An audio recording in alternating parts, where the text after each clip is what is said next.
आप भगवत मार्ग के उपासक हैं। आप छोटे छोटे शब्दों में, क्रियाओं में, पदार्थों में झट से राग कर लेते हैं। आपको रसेंद्री के अनुकूल वस्तु मिली, आज ये बहुत चटपटा, बहुत मीठा, बहुत अनुकूल, तो आपको बड़ाई करके उसकी नहीं पाना है। आहा जीवन, ऐसा नहीं बोलना है, ठीक है। प्रभु का प्रसाद है, वस्तु का राग पूर्वक भोग करना, सुखद लगना, ये आपके लिए नया संस्कार बन रहा है। यम ही न व्यथ्यन्ते थे, हमारे अंदर वेग आते हैं, जैसे रसेंद्री का वेग। आज अमुक पदार्थ पाते हैं, आज ये मिलता तो यार अच्छा होता, आज चलो ये, अब ये वेग आया। जो ज्ञान मार्ग के पथिक होते हैं वो विवेक के द्वारा इस वेग का शमन कर लेते हैं कि ये रसेंद्री की मांग नहीं देंगे, और उल्टा भी इसके चल देते हैं। वो मांग रहा है कि ऐसा ऐसा, तो बिल्कुल उसके उल्टा, आज व्रत रहेंगे कुछ नहीं पाएंगे। जो ज्ञानी जन है, भक्तजन इसे बहुत ही सरस कर देते हैं। क्या? अच्छा ये पदार्थ पाना है, तो जो विरक्त है वो अपने उस वेग का समन करते हैं ऐसे कि देखो अगर भगवान की इच्छा होगी तो प्रसाद रूप में मिल जाएगा। अगर आपके पास सुविधा है और आप वो भोग बना सकते हैं जो आपकी रसेंद्री के वेग में आया है, तो आप उस भोग को बनाकर श्री जी को पवाइए। श्री जी को पवा करके अगर कोई और पाने वाला नहीं है तो थोड़ा सा पाइए, और शेष जो है गाय को, यहाँ के परम पावन पशु पक्षियों को दे दिया। बिल्कुल रसेंद्री का वेग समन हो जाएगा, बिल्कुल शांत हो जाएगा। और ये आता है वेग। एक बार हमने सत्संग में बताया था कि नित्य परिक्रमा करके और गुरुदेव भगवान की सेवा के बाद फिर निधिवन सेवा कुंज ऐसे ठाकुर जी के दर्शन करते हुए तो 9:30-10 के लगभग बांके पेड़े वाले के सामने से निकलना होता, बीच से। तो वहां गरम गरम वो इमरती निकल रही थी, दृष्टि गई, बन वहां रही, स्वाद यहाँ गया रसेंद्री में। लगा कि पैसे होते तो खरीद लेते। संकल्प बना। ये सब घंटों में नहीं होता, सेकंडों में होता। जो ही संकल्प बना, सामने एक ब्रजवासी प्रणाम किया, 50 रुपया दिए। अब कहा नहीं नहीं बाबा,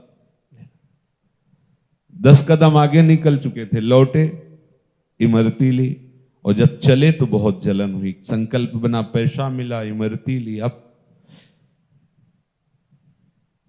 इमरती तो जाके रख दी, फिर गुरुदेव भगवान के पास गए। वह महाराज जी, ये ऐसी हमारे अंदर वृत्ति आई और ये विधान बना, कैसे छोड़ा जा सकता है? मीठा से राग है, तो जहां कहीं दिखाई देता है मीठा पदार्थ तो महाराज जी का कोई बात नहीं, ये रहता है। पूज्य राधा बाबा के जीवन चरित्र में वो उन्होंने कहा कि कहीं ऐसा कोई न समझे कि जैसे मीठे पे राग है तो उसको ब्रह्मबोध नहीं हुआ है, भगवत प्राप्ति नहीं हुई। नहीं तो मीठे के क्या, रसना के जितने स्वाद सब फीके पड़ जाते हैं। तो उन्होंने अपने जीवन की बात बताई कि भाई जी से पूछा कि सब समझ में आ रहा है, पर जब मीठा सामने आता है तो पाने की इच्छा हो जाती है। तो वहां बताया कि इसमें पूर्वाभ्यास और शरीर में उसकी मांग। तो अगर स्वाभाविक आकाश वृत्ति से, भगवत प्रसाद से मिल जाता है तो उसमें हर्षित ना होके पा लेना कोई दोष नहीं है। महाराज जी ने कहा कि तो वो जो इमरती लाए हो भोग लगा के थोड़ा किनका लेना, बकाया सब बांट देना, ना बांटना हो तो यमुना जी में पधरा देना, पाना मत। ये अगर आप पा रहे हैं तो उसमें बार बार अंदर चलाइए कि प्रियाजू का प्रसाद है, प्रियाजू ने पाया है, प्रियाजू का उच्छिष्ट इसमें मिला। पदार्थ की सुखद बुद्धि होने न पावे। रसेंद्री के वेग को सहने के लिए अपने पास बहुत अच्छा उपाय है, श्री प्रियालाल को अर्पित करना, अर्पित करके थोड़ा पाना और शेष बांटना, और उसमें भी प्रियाजू के प्रसाद की भावना। प्रसाद तो हुआ ही, अगर आपने सीधे पदार्थ का भोग किया तो नवीन राग संस्कार बन जाएगा। अब हमारी रसेंद्री में जो वेग आता है, समन का भाव मिला, यही मुख में एक और इंद्री है जिसे कर्मेंद्री कहते हैं, वाक इंद्री। ये बहुत अपराध कराती है, इसका भी वेग आता है, गैस सी बनती बोलने का होता है। जिनको सही मार्ग नहीं मिला तो ऊट पटांग ही बोलते हुए चलते हैं, ऊट पटांग ही ऐसे, वेग है, वाणी का वेग है। अब वाणी के वेग को संभालना उपासक का अत्यंत आवश्यक कार्य है, क्योंकि सबसे ज्यादा अपराध वाणी से ही बनते हैं। किसी की निंदा करना, किसी को कर्कश कठोर वचन बोलना, परुख वचन कबहु न कहाय, व्यर्थ की बातें करना। लोगों का स्वभाव घंटों कोई सिर पैर नहीं है, बस बात ही बात होती चली जा रही, ऊर्जा नष्ट कर रहे हैं व्यर्थ की बातों में। ग्राम्य कथाएं, लोक कथाएं, राज कथाएं, विषय वार्ता और निंदा स्तुति, ये सब व्यर्थ में हमारी आध्यात्मिक शक्ति को नष्ट करने वाली क्रियाएं हैं। मौन रहिए।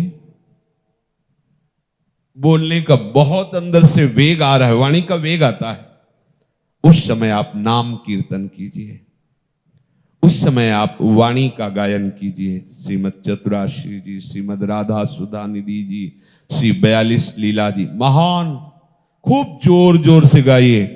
अपने पास वाणी के वेग को शांत करने के लिए बहुत बढ़िया उपाय। श्रीमद चतुराशी जी शुरू कर दी, उच्च स्वर से गाना तो 1 घंटा 45 मिनट। श्रीमद राधा सुधा निधि तो लगभग 2 घंटे। 2 घंटे में तो पसीना आ जाएगा और मन होगा कि अब मौन हो जाए, वाणी का समन हो। व्यर्थ वार्ता करने वाला उपासक अंतर्मुख हो ही नहीं सकता। अंतर्मुख हुए बिना परमार्थ की पगडंडी नहीं मिलती। हमारी यात्रा अंतर से है, बाहर से नहीं। बाहर कितना दौड़ो वो बात नहीं बनेगी, अंतर्मुख होकर। सर्वात्मना न विसजेत बहिरिंद्रियाणि, अपनी इंद्रियों को सर्वात्म रूप से छूट मत दे दीजिए कि वो बाहर घूमती रहें। वाणी के वेग का शमन कीजिए मौन के द्वारा।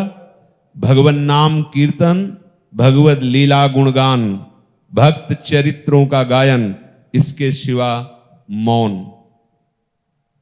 अगर ये सत्संग स्वीकार करोगे तो भगवान इसका फल बता रहे हैं। सो अमृतत्वाय कल्पते, वो अमृत पद का अधिकारी हो जाता है, वो अमृत पद पे आरूढ़ हो जाता है।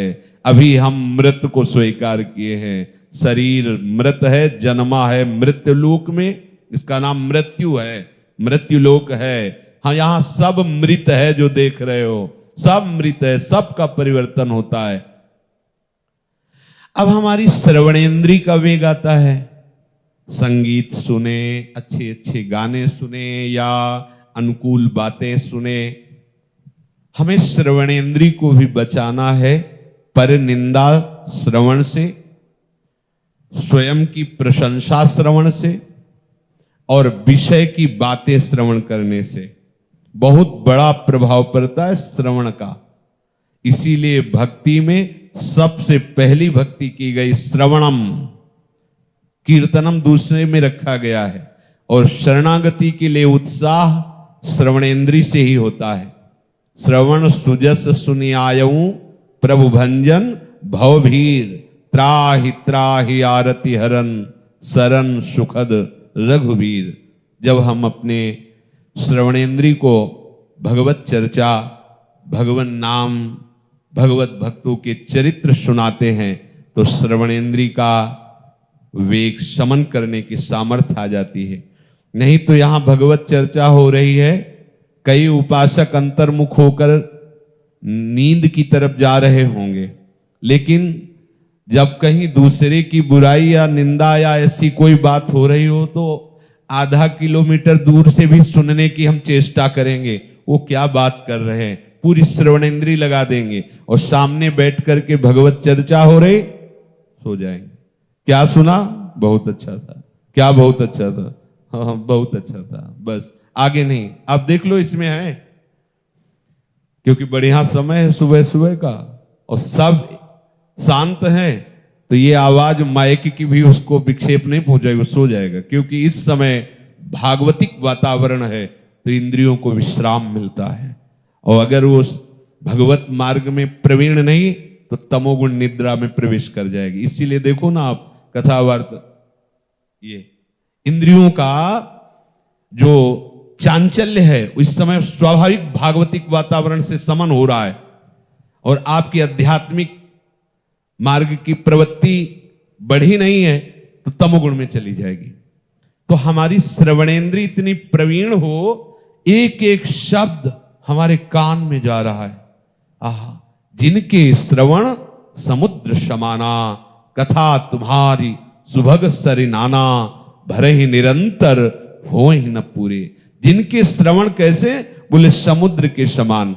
समुद्र के समान का तात्पर्य जैसे बहुत सी नदियां समुद्र में जाती है पर कभी समुद्र उफान नहीं भरता, ऐसे ही भगवद वार्ता सुनते सुनते हमारे कान कभी ऐसा नहीं कि बहुत सुन चुके वही बात बार बार सुना रहे, ऐसे उसे नवम नवम, उसे नया नया रस लगेगा। ऐसा लगेगा ओहो ये तो हम पहली बार सुन रहे, कितनी अमृतमयी बात है।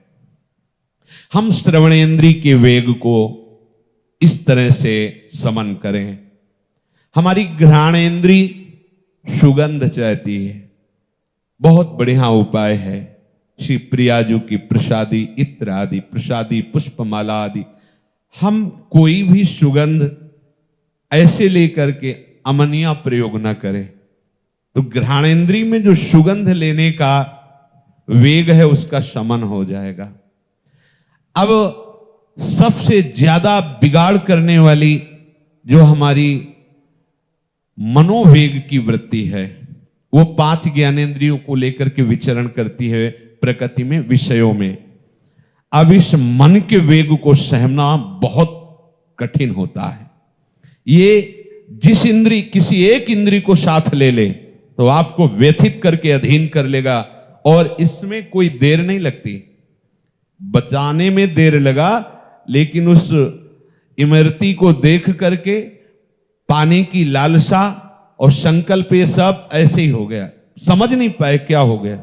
इतनी जल्दी एक इंद्री को वश में किया। नेत्रेंद्री ने देखा, मन ने रसेंद्री को कब्जे करके तुरंत क्रिया करवा ली। बाद में होता है हाय कैसे हो गया। मन के वेग का समन करना सबसे कठिन और सबसे सरल है।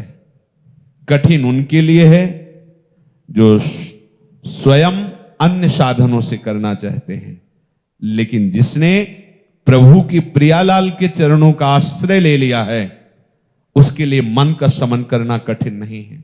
क्योंकि हमारे युगल सरकार मिथुन मनसी चोर, युगल सरकार मिथुन मने दोनों प्रिया प्रीतम, ये मन को चुराने वाले हैं।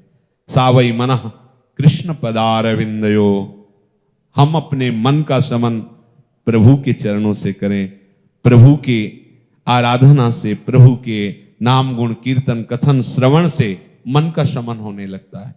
जब मन हमारा किसी भी विषय के लिए लालायित हो उस समय आप अलग होकर अपने मन को देखिए। वास्तविक आप देख ही रहे हैं, आप मन नहीं है, पर मन इतनी चतुराई से आपको तन्मय कर लेता है कि मन की मांगी हुई विषय सामग्री ऐसा लगता है मुझे चाहिए, मैं भोगूंगा। बस यही हमारे बंधन का मूल है। इसीलिए हम मन के वेग को सह नहीं पाते। हमें चाहिए मन के वेग में जब किसी भी इंद्रियजन्य भोग की लालसा हो, वो स्वयं में कुछ नहीं कर सकता। वो इंद्रियों को साथ ले करके आपको तन्मय करा करके फिर ये जो चाहे करवा सकता है। आप तन्मय ना हो, इंद्रियां उसके अधीन ना हो मन के, तो मन ऐसे हलचल पैदा करेगा और शांत हो जाएगा। जब आप उसके अनुसार नहीं चलेंगे तो आपके हृदय में एक पीड़ा होती है, व्यथा, एक जलन होती है। ऐसा लगता है जब तक ये हम नहीं करेंगे तब तक ये जलन शांत नहीं होगी, ऐसा हमारे अंदर आता है। पर ये बहुत गलत बात आती है, इसे बिल्कुल स्वीकार नहीं करना। यदि आप उस व्यथा को सह गए तो मन के वेग को सहने वाला महात्मा कहा जाता है।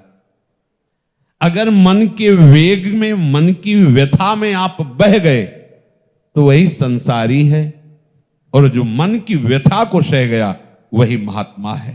भगवान कह रहे यम ही न व्यथयन्ते, जो व्यथा आपके अंदर मन प्रकट कर रहा है, जैसे भूख लग रही है, बोलने की इच्छा है, कुछ देखने की इच्छा है, श्रवण करने की इच्छा है, गंध लेने की इच्छा है, त्वगेंद्री कुछ स्पर्श करना चाहती, जनेन्द्री नाना प्रकार की कुछ चेष्टाएं करना चाहती, आदि आदि आदि, इन सब का मुखिया मन है। बिना इंद्रियों को लिए साथ ही ये तुम्हें तन्मय कराए कुछ नहीं होगा। आप तभी भोगता होते हैं जब आप तन्मय होते हैं मन की अवस्था में। ध्यान दीजिए, ये परमार्थ के लिए बहुत सूक्ष्म बात, आवश्यक बात है। ये मन हमको तभी, ये मन ही माया है, यही जाल फेंकता रहता है। मन मारिया तन बस में कीन्हा, हुआ भरम सब दूर, बाहर से कछु दिखत नाही, अंदर चमके नूर, आपो त्याग जगत में बैठे, नहीं किसी से काम, उनमें तो कछु अंतर नाही, संत कहो चाहे राम। समझ रहे, चाहे उन्हें संत कहो या भगवंत कहो, एक ही स्थिति हो गई। हमारे बंधन का कारण ये मन है। ये मन जब विषयों का संकल्प करता है, इंद्रियों के द्वारा विषयों की चेष्टा करता है, विषयों का ही विचार करता है, विषयों का ही चित्त के द्वारा चिंतन होता है, यही हमारा बंधन है। और यही मन जब प्रभु का चिंतन करता है, इंद्रियों के द्वारा सारी चेष्टाएं प्रभु के लिए होती हैं, तो यही मन भगवत स्वरूप हो जाता है, यही परम पद का अधिकारी हो जाता है, यही मन कृष्ण स्वरूप हो जाता है। मन की व्यथा को सहना है, ठीक है, आप उससे अलग नहीं हो पा रहे हैं, तो जैसे हम कांटा निकालने के लिए कांटा चुभन को, दूसरे कांटा चुभन को जो निकालने के प्रयास में कष्ट हो रहा है, हम सहते हैं, दुख होता है पर हम सहते हैं। तो प्रारंभिक ऐसा शुरू कर दो कि मुझे भगवत प्राप्ति करनी है, मुझे सहन करना है। भगवान आदेश करे तास्ति तितिक्षस्व भारत, उसको सहो। पर हम क्या करते हैं, इतने मन में तन्मय हो जाते कि लगता है अब जो होगा सो देखा जाएगा। अब जो व्यथा हृदय में है, जो जलन है, उसको अब हम शांत करते हैं। पहले ये खा लेते हैं, ये सूंघ लेते हैं, ये देख लेते हैं, ये सुन लेते हैं, ये भोग लेते हैं। ऐसा आप भगवत मार्ग के उपासक हैं? नहीं, उसको सहे। क्यों? क्योंकि मुझे भगवत प्राप्ति करनी है। अगर आप नहीं सहते हैं तो आप निश्चित समझिए आप चलते दिखाई देंगे, लेकिन आपकी यात्रा नहीं हो रही परमार्थ की। देखने को लगता है बहुत बच्चापन भरा हुआ है। परमार्थ के मार्ग में अवस्थाएं भले हो गई हैं, 50 की, 60 की, 40 की, 30 की, अभी बच्चापन, अभी शुरुआत नहीं हुई परमार्थ की। क्योंकि भगवत मार्ग में चलने का दृढ़ उद्देश्य आपके अंदर जागृत नहीं हुआ है। नहीं तो देखिए, जब ध्रुव जी अपने पिता के द्वारा की हुई प्रतिकूलता, माता के द्वारा, जो दूसरी माता है उनके द्वारा दिए गए कटु वचन असहनीय लगे, देखो कहां उनका चित्त गया। वो द्वेष नहीं किए, भगवान के चरणों में चित्त गया कि मुझे भगवान से प्राप्त करना है। यदि ये जागतिक संबंध वाले पिता और ये विमाता ऐसे वचन और ऐसी चेष्टा करें, तो मैं उस परम पिता से वस्तु की प्राप्ति करूंगा। और अपने माता के चरण स्पर्श करके उनसे आदेश लिया और चल पड़े। देखना परमार्थ मार्ग के पथिक को कितना दृढ़ होना चाहिए। जे ही चले ते ही उन्हीं भगवान से प्रेरित होकर देवर्षि नारद जी आए और कहा, बेटा ध्रुव तुम किस लिए जा रहे हो? तो उनका, भगवान की आराधना करके वो पद प्राप्त करूंगा जो हमारे पिता और पितामह को भी प्राप्त नहीं है। मैं समझ रहा हूं तुम राजकुमार हो, तुम्हारे पिता ने तुम्हें गोद में नहीं बैठाया, तुम्हारी माता ने कटु वचन कहा, पर मैं अभी तुमको लेके चलता हूं और गोद की क्या बात, मैं आज्ञा करूंगा तो महाराज उत्तानपाद अभी तुम्हारा अभिषेक कर देंगे। चलो, ये अवस्था तुम्हारी वनवास की नहीं है, तपस्या की नहीं। चलो अभी मैं तुम्हें राजपद पर विराजमान करता हूं, क्योंकि मेरी आज्ञा का उल्लंघन महाराज उत्तानपाद नहीं कर सकते। देखो भक्त का चिंतन कैसा होता है। विचार किया कि अभी तो भगवान के मार्ग में कदम रखा है और जिस सिंहासन पर आरूढ़ मेरा पिता मुझे गोद में नहीं बैठाल पाया, माता की कुचेष्टा के कारण, उनके कर्कश वचनों के कारण, वही राज्य मुझे, वही सिंहासन मुझे मिल, अब तो रुक ही नहीं सकता। अब तो प्रमाण हो गया कि निश्चित भगवत कृपा हमारे ऊपर है। अब यहां उपासक की स्थिति को देखिए। अगर थोड़ा सा भी वृत्ति में लौकिक सुख की भावना दृढ़ होती तो भगवत आराधना का मार्ग छूट जाता और कहते चलो, लेकिन उनका नहीं। मैं क्षत्रिय राजकुमार हूं, एक बार जो निश्चय करता हूं किसी भी स्थिति में उसे मैं छोड़ता नहीं हूं। अब तो बिना भगवत साक्षात्कार किए पीछे नहीं लौट सकता। अरे नहीं, वहां तुम समझते नहीं, बड़े बड़े भयावह सिंह आदि और बड़ी बड़े राक्षस राक्षसियां और कितना कष्ट जंगल में है। बोले कुछ भी हो, मृत्यु से बढ़कर नहीं। अब मैंने निश्चय कर लिया, देखा चेला पक्का है, द्वादशाक्षर मंत्र का उपदेश करके साधना पद्धति बता दी। अपने लोग परमार्थ पे चल रहे। ऐसा कोई कष्ट नहीं है जिस कष्ट का पूर्व ऋषियों ने सामना किया है। कौन सा कष्ट है? आप विचार करके देखिए। पूर्व के महापुरुषों ने लिखा है, वृंदावन वास कठिन मोरे माई। उन्होंने कठिनता का, ऐसे बड़े बड़े मच्छर लताएं खूब थी ना, जहां बैठो वहीं कितनी कितनी समस्या। उदर पोषण के लिए मथुरा और दूर दूर जाना पड़ता था। एकदम हर कष्ट को सहकर भगवत प्राप्ति का उत्साह बढ़ाया इस मार्ग के उपासकों ने। अपने लोग जरा सी भी कष्ट की आभास वृत्ति को नहीं सह पाते। कष्ट नहीं, कष्ट की आभास वृत्ति को, कहीं ऐसा ना हो जाए। कैसे हम भगवत मार्ग के पथिक हैं? कैसे? भगवान कह रहे हैं जो सह जाता है। देखो कितना बढ़िया अवसर है। जब अपने को अपमान मिले तो उसी समय तुरंत विचार करो, ये हमारी उपासना को परिपक्व करने के लिए परीक्षा हो रही, अवसर मिला है, सहते हैं। राधा राधा राधा, अंदर राधा। और अगर नाम नहीं चल रहा, भगवत चिंतन नहीं, तो आप नहीं सह सकते, पक्का नहीं सह सकते। अगर नाम चल रहा है और आपके अंदर ये चिंतन आ गया, एक प्रभु ने भेजा इसे, ओहो अब हमारी अंदर की भूमिका बढ़ने वाली है। बोले अब सालाना परीक्षा, अरे अब 5 से 6 में जाएंगे। उत्साह होता है विद्यार्थियों को जो पढ़ाकू होते हैं, पढ़ने वाले, और जो खेलने में इस समय व्यतीत किया वो भयभीत हो जाते हैं। परीक्षा आएगी तो कैसे उत्तर दे पाएंगे, उत्तर नहीं होगा तो नंबर नहीं मिले, नंबर नहीं होगा तो फेल हो जाएंगे तो घर वाले पीटेंगे। और जो पढ़ने में चित उनका उत्साह होता है, ऐसे ही जो भगवत प्राप्ति का दृढ़ निश्चय करके इस मार्ग में चले हैं,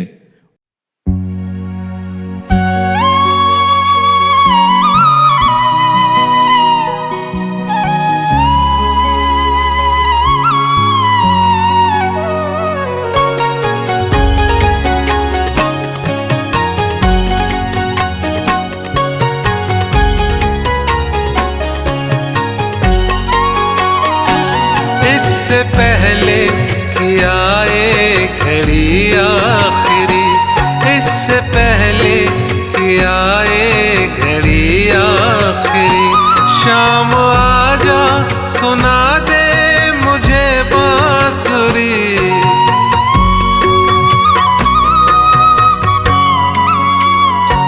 प्यासी दर्शन की अखियां हुई बावरी, प्यासी दर्शन की अखियां हुई बावरी।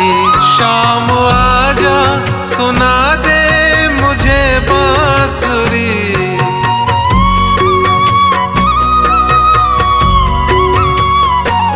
इससे पहले कि आए घड़ी आखिरी।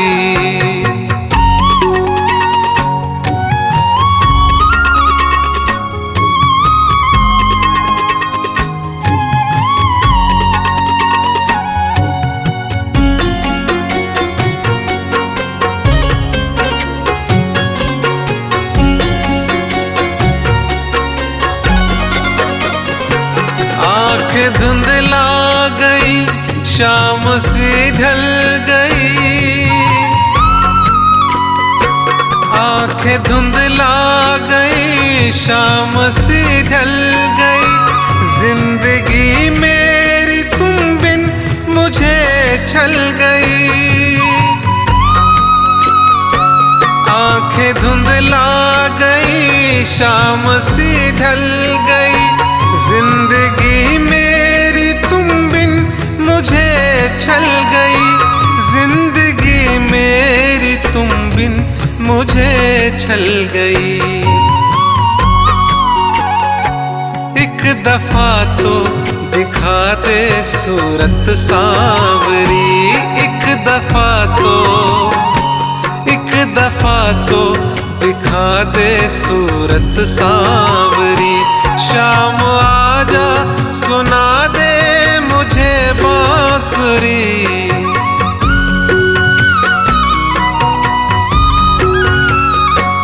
इससे पहले कि आए घड़ी आखिरी।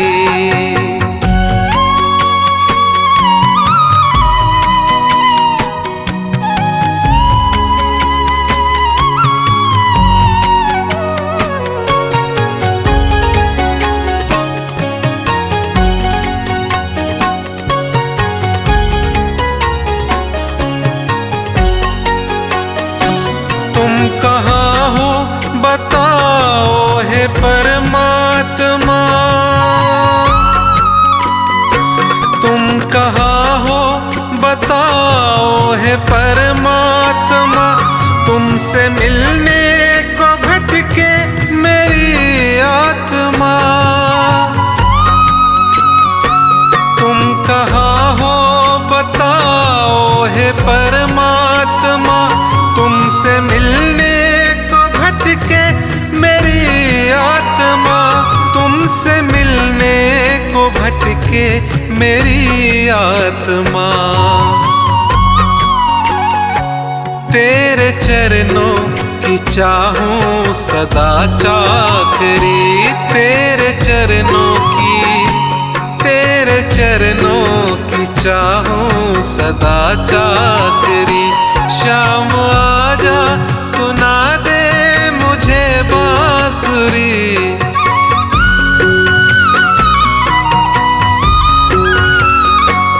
इससे पहले कि आए घड़ी आखिरी।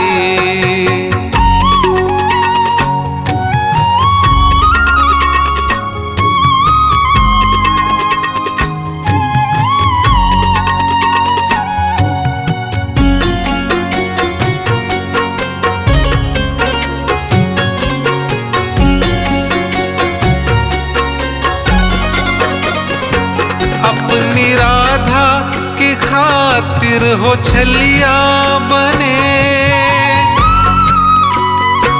अपनी राधा की खातिर हो छलिया बने। गोपियों के लिए आप रसिया बने। अपनी राधा की खातिर हो छलिया बने। गोपियों के लिए आप रसिया आप रसिया बने। प्रेम ने तेरे दुनिया की सुध बुध हरी। प्रेम ने तेरे दुनिया की सुध बुध हरी। शाम आजा सुना दे मुझे बांसुरी।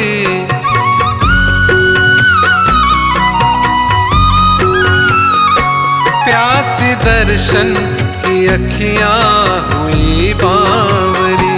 शाम आजा सुना दे मुझे बांसुरी।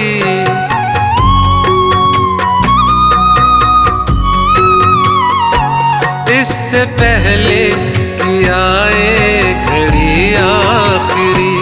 इससे पहले कि आए घड़ी आखिरी।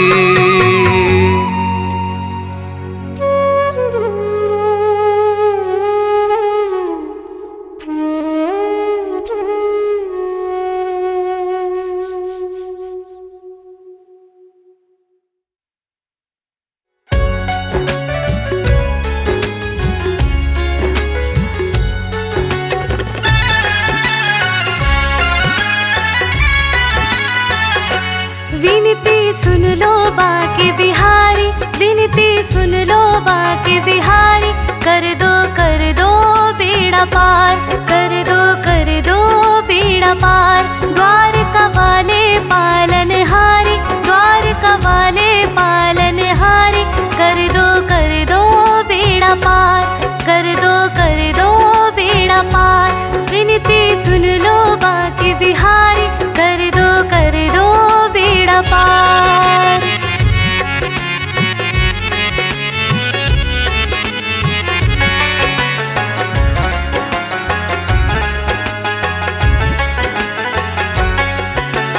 द्रौपदी ने तुम्हें बुलाया, तुमने उसका चीर बढ़ाया। द्रौपदी ने तुम्हें बुलाया, तुमने उसका चीर बढ़ाया। गर्व करे भारत की नारी, तेरी जय हो नंद कुमार, तेरी जय हो नंद कुमार। विनती सुन लो बाके बिहारी, कर दो बेड़ा पार, कर दो बेड़ा पार।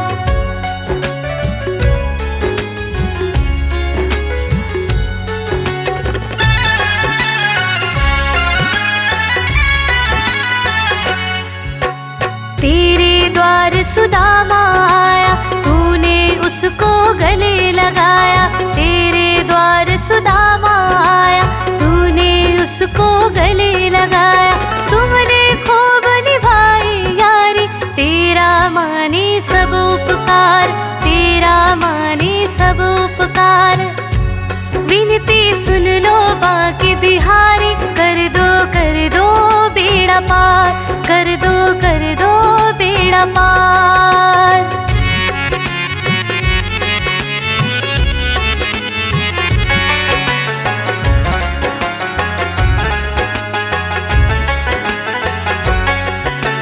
तेरी याद में नरसी रोया, तेरे ध्यान में ऐसा खोया। तेरी याद में नरसी रोया, तेरे ध्यान में ऐसा खोया। तूने भात भरा गिरधारी, दौलत दे दी बेशुमार, दौलत दे दी बेशुमार। विनती सुन लो बाके बिहारी, कर दो बेड़ा पार,